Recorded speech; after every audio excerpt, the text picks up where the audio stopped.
Maxwell channel కు స్వాగతం సుస్వాగతం. 18 రోజుల్లో 1690 కోట్లు.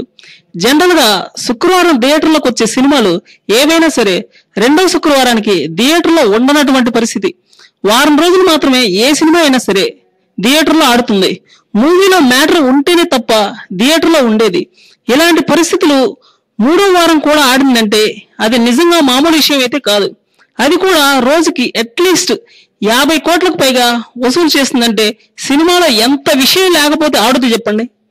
ఏది ఏమైనప్పటికీ ఇంత అద్భుత విజయం అందించినటువంటి భారతదేశ పటంలో కలెక్షన్ల పరంగా తెలుగు సినిమాని అగ్రస్థానంలో నిలబెట్టినటువంటి ఎస్ఎస్ రాజమౌళికి యూట్యూబ్ ప్రేక్షకులందరి తరపున మ్యాక్స్వెల్ హృదయపూర్వక కృతజ్ఞతలు తెలుపుతుంది. ఇప్పుడు బాలీవుడ్ కళ్ళని వీలైన కాడకి ఎక్కువ థియేటర్లో తమ సినిమాని రిలీజ్ చేసుకోవాలని చూస్తున్నారు. సాధ్యమైన ఎక్కువ థియేటర్లో రిలీజ్ చేసుకుంటే వారంలోపే రికార్డులన్నీ సృష్టించేయవచ్చు అన్న ఆలోచనలో ఉన్నట్టు తెలుస్తుంది.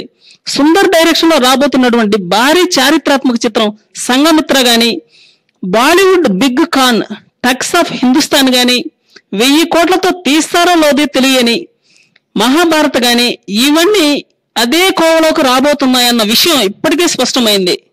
ఇంకో విషయం ఏంటంటే బాహుబలి 3 తీస్తే మాత్రం మినిమంగా 4000 కోట్లు ఈజీగా రాబడుతుందని కొంతమంది విశ్లేషకులు విపరీతంగా అంచనా వేస్తున్నారు. వాస్తవం చెప్పాలంటే ఫాస్ట్ అండ్ ఫ్యూరియస్ లో 8 చిత్రాలు వచ్చాయి. అలాగే ఇందులో కూడా అట్లీస్ట్ 4-5 సినిమాలైనా తీయొచ్చు అన్నది కొంతమంది అభిప్రాయం. ఏది ఏమైనప్పటికీ ఈ రికార్డుని అధిగమించాలంటే అంత తేలికైన విషయం అయితే కాదు.